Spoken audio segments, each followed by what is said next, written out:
Our topic is glyoxylate cycle. Glyoxylate cycle is a cyclic pathway where 2 moles of acetyl coenzyme A is converted into 1 molecule of succinate, which is a 4-carbon compound. Acetyl coenzyme A is 2-carbon compound, succinate is 4-carbon compound. Here the reaction is given. This is the structure of acetyl coenzyme A. 2 molecules of acetyl coenzyme A is converted into 1 molecule of 4-carbon compound, that is succinate, and 2 coenzyme A's are released out. Here for this reaction we are utilizing 2 molecules of water and 1 NAD plus, which is reduced to NADH. The glyoxylate cycle mostly occurs in some bacteria and plants. In plants it takes place in glyoxysomes. Glyoxysomes are the organelles which is present only in plants.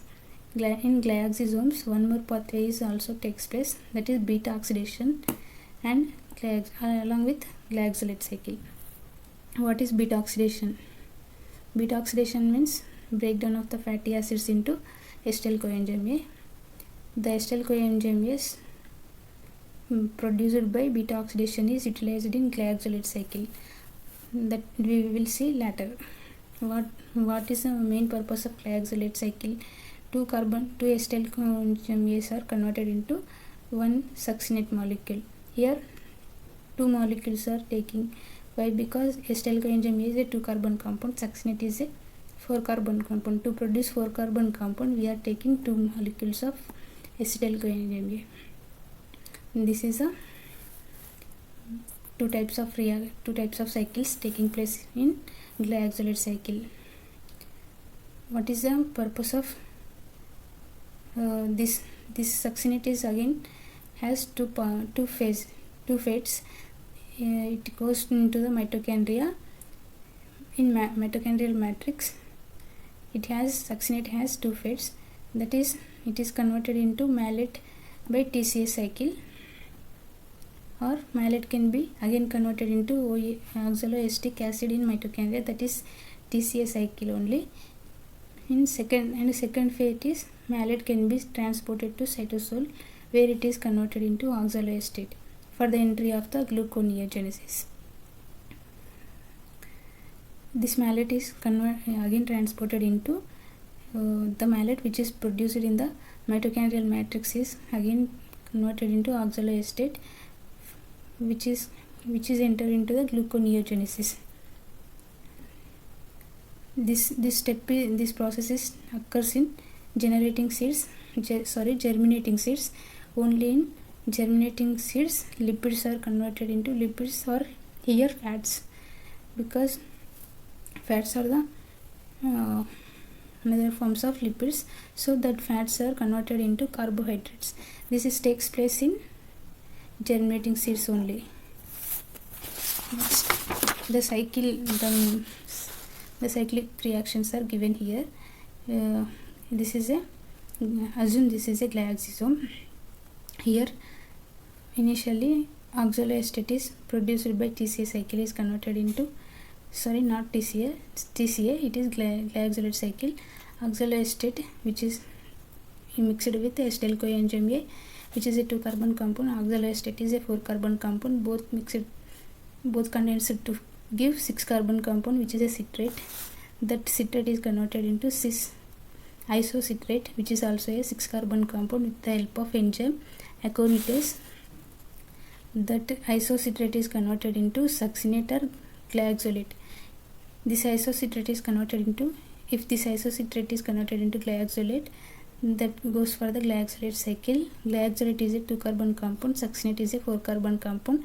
This succinate will goes into the mitochondrial matrix. Here isocitrate is a 6-carbon compound, glyoxylate is a 2-carbon compound, succinate is a 4-carbon compound. 4 plus 2, 6 balanced. Next, this we will see glyoxylate cycle. Here glyoxylate is formed, which is a 2-carbon compound. Again this is condensed with acetyl coenzyme A to form malate, which is a 4-carbon compound.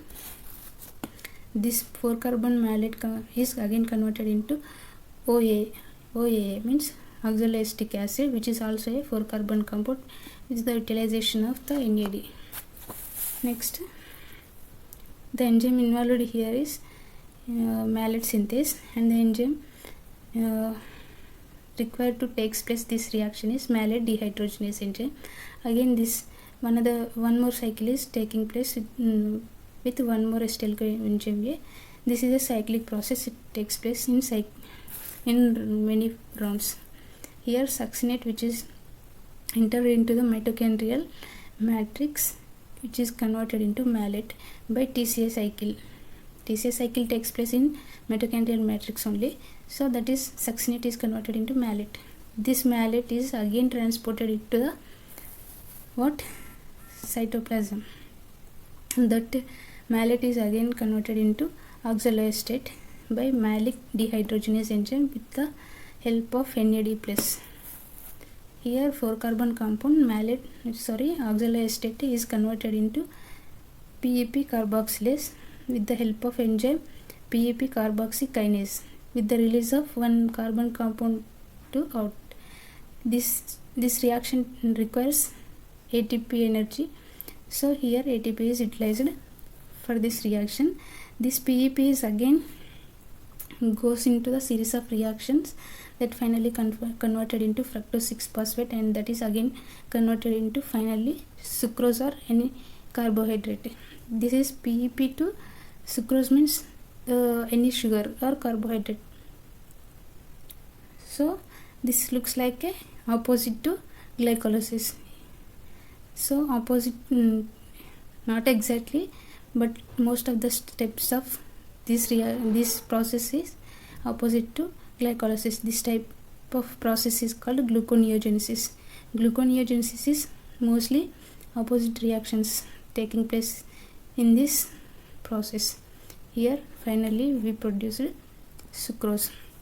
In germinating seeds, the fatty acids which are breakdown, these acetyl coenzymes are coming from the breakdown of fatty acids that enters into the glyoxylate cycle, and that is again modified in the mitochondrial matrix, and that is again transported into the cytosol, that is converted into PEP by PEP carboxykinase, and later finally we get carbohydrate. With all these reactions taking place in germinating seeds only, so that fatty acids are converted into sucrose or carbohydrates. Here mainly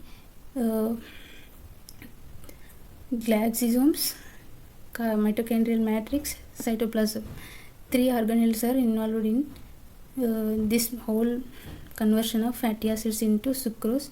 That is, first one is glycosomes, and next one is mitochondrial matrix and cytosol. Hope you like the video. If you like the video, please subscribe to my channel. Thank you.